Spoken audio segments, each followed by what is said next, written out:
Dudes to Dads is a podcast to help men understand and navigate the transition of being a single dude into a family man.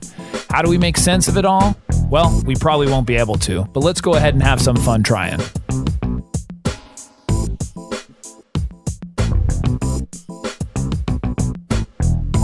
And we are back. We are back. I'm Jason Kreidman. I'm Alan Bush. And this is Dudes to Dads.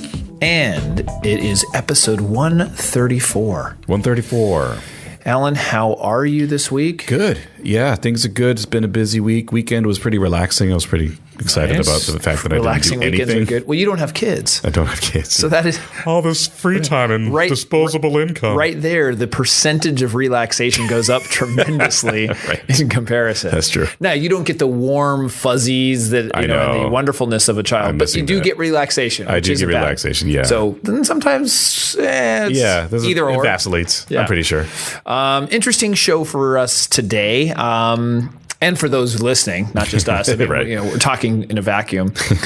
And this was prompted by, I was in a situation where, and this happens often, where you find yourself being, well, maybe not everybody, but you find yourself being a little judgmental. Sure. And one of the things of questioning and saying, how does somebody not know that? You know, like one of those types of things. Yeah. And I'm not saying it's correct. I didn't say anything out loud. And I won't calling say the anybody specific scenario. Sure. But basically it's being around, let's say, another parent or other parents, and you say, like, how do they not know this? Yeah. But the reality is they don't. And then as a result, their children obviously don't know it either. Yeah, that's a good it's point. just- There's certain things you pass down, and if you don't pass down certain common sense, you're not going to pass that down to your kids either. So we are dealing with 9 values to teach your child. Cool. I won't say which one they had a problem with, but I can tell that they had an issue with one of these or more, Yeah. and their child had an issue with one of these or more. Yeah. So it's just weird. It's you don't want to judge. Mm-hmm. But I just am being honest. It's like, how do you not know that? You know, Right. Like, you don't have to be perfect at it. Right. That's no question. But you have to at least be aware of it. Yes. And to not be aware at all is interesting. So here we go.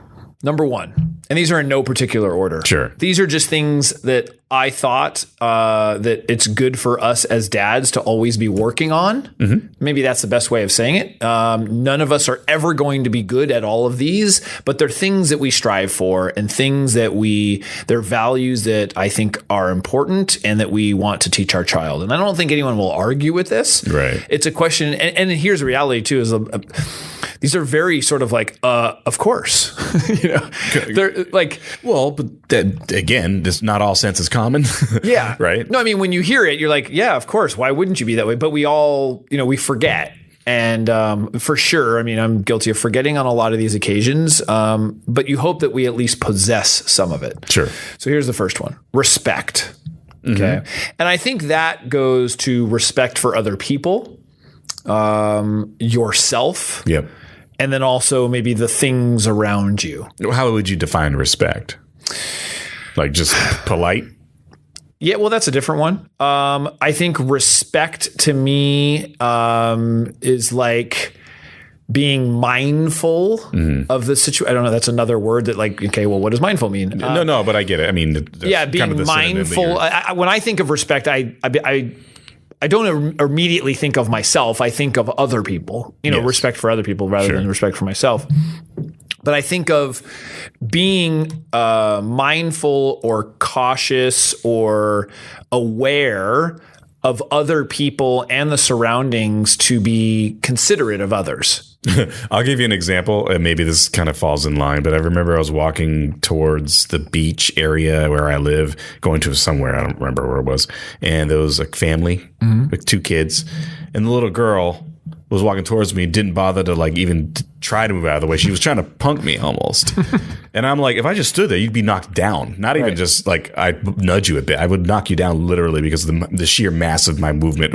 Right. So I was just like, that's...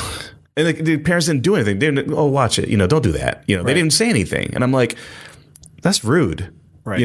Not the kid's fault. Like she was in your way. She was in my way, and she was walking towards me, and she didn't bother trying to move it out of the way. I had to kind of like kind of do a little sidestep because Like on the right, she's on the left side of the sidewalk instead of the right side. Or she's on the right side of the sidewalk. Yeah, her left, my right, and she's walking towards me, and I kind of had to move out of her. And she's like maybe 5, right. 4 or 5 years old, maybe 6 at the most. But I was just like, you mean you were surprised that the parents didn't say anything? Parents didn't say anything. Were they looking and even paying attention? They were paying attention. Oh, the girl was in front of them. Oh, so I was like, I almost wanted to knock them over, push them down. But so that's a good example of respect. Yeah. And that's something that's taught. Yeah.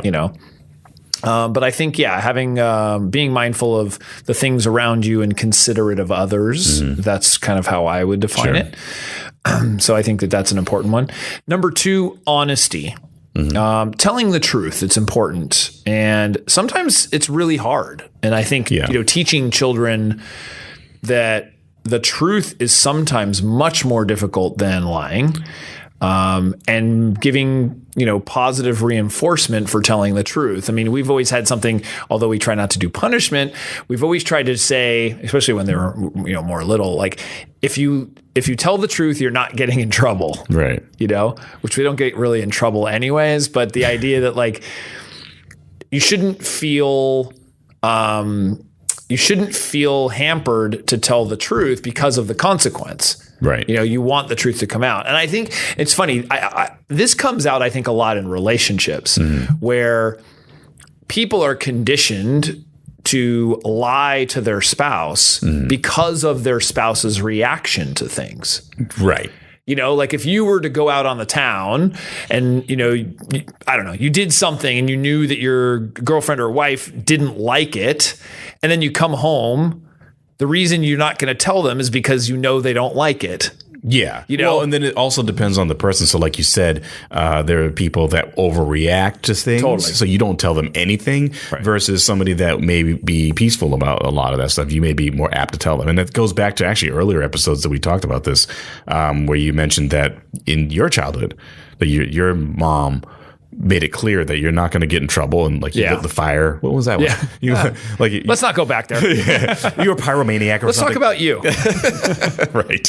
But I mean, no, it's really important. I think it is that reaction. Yeah, I didn't get in trouble in that way. I was, it was explained what went wrong, what happened, why did I do this, and then, not to happen again. You shouldn't be punished for honesty is what you're trying to say. Right. Yeah. I totally in any realm of your life. Right. And so that's what you have to be aware of, the people around you. Yeah. And so when somebody is telling you the truth, you want to honor that. And so for your child, you want to really honor the fact that they're telling you the truth rather than getting them in trouble. Like, oh, you stole that and you told me. Yeah. Okay, well, let's learn how it's not appropriate to steal. Like getting them in trouble after they told you that they stole would be a bad idea. Right. Because they're just going to learn, if they're going to steal, guess what? I'm just not going to tell you next time. Right. Yeah. So that's how we learn. I mean, that's how we learn to manipulate them. For sure. Number 3, being polite. Pretty obvious. Please, that goes thank back you, to what I was asking, talking about. giving. It's like hand in hand with respect at that point. But there's a difference between being respectful and being also polite as well. And polite is something that you have to kind of actively do. Correct. And it's taught. Yeah. It's absolutely taught. Yeah. And, monkey see, monkey do. Right. Number 4, responsibility. So I think, the value of responsibility is what parents try to do by teaching them the routine of, whether it's taking a shower or brushing your teeth or doing your homework. Maybe it's, the responsibilities around the house, and it's doing those things without being reminded of them, so that they're learning to contribute. They're learning that they are responsible for certain things and being part of the family. So I think responsibility is a really important value as well. Yes. Do you have pets? No. Well, no, we have a goldfish or something. Yeah, that doesn't count. Well, it doesn't count. Yeah. Well, it's dead now. No, not yet. I mean, that right. That does have, sometimes that's a good responsibility to teach. I don't know. I've learned from having pets as a kid, a dog. I had a dog. Unless you're the one who ends up doing all the work. Well, yeah, but then that's not teaching responsibility. Like I had to feed my dog, take her out for a walk. Yeah, sure. No, that's a great example. Yeah. It's, anything like that where it's teaching the child some sort of action or activity that they have to do on a regular basis to take care of something. I'm trying to explain it without using the word. It was like a game show. It's like trying to, without being responsible for responsibility. It's like you have to explain it without using that word. Right. Number 5, patience. So, this is an interesting one because children just by nature are not very patient. Right. But here's the thing, either are we. And I think we all need to learn patience. And things don't happen quickly all the time. And it can take a really long time for things to happen. And so one of the examples is like, let's say for myself and being an entrepreneur and starting a business, people expect that they're going to be successful and that their business or whatever is going to work right away. Yeah. And the reality is it doesn't. And it takes a long time for that to work. Yeah. And so I think, vice versa, I can even talk about my clients. When I have to deal with a client, they expect, the result immediately versus, well, hey, there's a lot of work involved. It takes time to get and so I think just in general, we're all sort of patient or impatient. I'm sure that has to do with technology and the pace at which we live and everything else. So I think if you can somehow teach patience, and if you know how to do that, let me know. That's a tough one. I really do think that's harder to teach than probably any of the ones you mentioned because the short attention span, the immediate need, the fact that an hour takes forever when you're a kid. Right. We talked about that before. Like your time frame of living is actually shorter. So everything that's longer than a certain amount of time takes, it's just relativity. You and I could probably wait an hour, just sit here and not even think about anything versus the kid fidgeting. Going nuts. Going nuts. Right. So, Yeah, patience is a very, very difficult one, but I think it's important, and you might be able to do that through, calming yourself down and meditation versus, or allowing yourself some free time. I mean, that's the thing. Like during the day, we're just trying to accomplish so many things that it's very hard to be patient. I find it very difficult for me. Yeah, that's one that I definitely need to work on. Number 6, gratitude. And gratitude is really the holy grail of happiness. I just created a video recently on that. Where Dad University on YouTube? Yeah, the Dad University on YouTube, that gratitude is the secret of happiness. And basically, explaining that when you are grateful and when you look at those things around you like that, you really become happy. Yeah. And it's this amazing thing. It can get you out of I don't want to say the word deep depression, but more of a funk. It can get you out of feeling down. And it's worked. It's, being thankful for things and teaching your kids that. And so there's some exercises that I give as far as, being at the dinner table and saying, something good that happened today and that kind of thing, or something that you're grateful for. Yeah. So those are really, those are really good ideas to give to be grateful. But gratitude it has a huge effect on your happiness. Yeah, I totally agree with that. Number 7, don't give up. There's probably one word for that to me. Fortitude. I don't know. Perseverance. Perseverance. Yeah. I just didn't like the big words. So I put don't give up. Don't give up. Quitting is not going to get you where you want to go. I think as a parent or as specifically as a dad, especially when it comes to things like sports or activities, the dad often gets really upset when their child gives up. Right. And there's some reason for that. It's like we want to see that someone perseveres and pushes through, and knowing that there's often there's value to that on the other side. That, hey, I got through this, or I went through this experience and got through it, and I stuck with it, and you become proud of yourself for that, for doing that. So I think perseverance, don't give up, however you want to say it. Put some fancy words in there. Sure. Number 8, love. So I think love as a value is obviously pretty self-explanatory, but allowing them to express their emotion, and you doing that as the father by hugging them, kissing them, saying I love you often, and really teaching them how valuable love is. Right. It's amazing that I was hearing someone talk the other day about it's the one thing that is so powerful and so amazing, yet causes people so much pain. Right. It's like this just huge. It was like a yogi guru guy that was talking about this, and it basically just, it's such an amazing thing. Yeah. But boy, does it cause so much pain in this world. It's like a really good drug.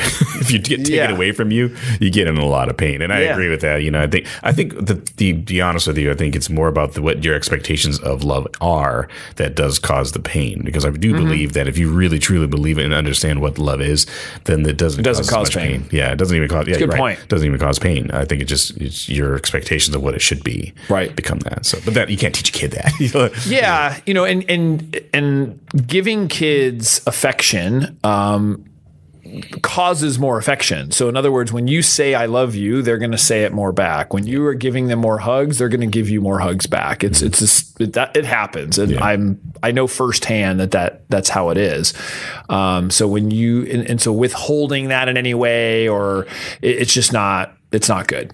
So definitely showing them how to love, allowing them to love, and then it just makes a lot more sense and a lot more love in the world. And then the final one, number 9, is our golden E, empathy. We love this on the show.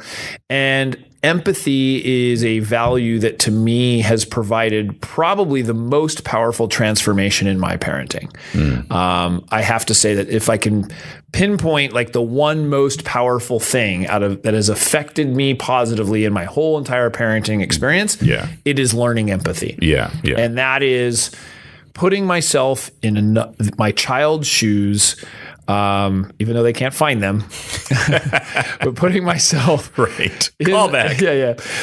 putting myself in my child's shoes in multiple situations. And so when they are upset, when they are having a difficult time, is really just taking a step back and saying, okay, you know, I'm 5. If I was 5 years old, this would probably be a big deal. Or now that I'm a 9-year-old, you know, like, and just putting yourself, and then that works with spouse, it works with friends, it works with everybody, you know, that, in fact, a friend of mine the other day called, I was talking to them, and they had some real difficult things happen with their child.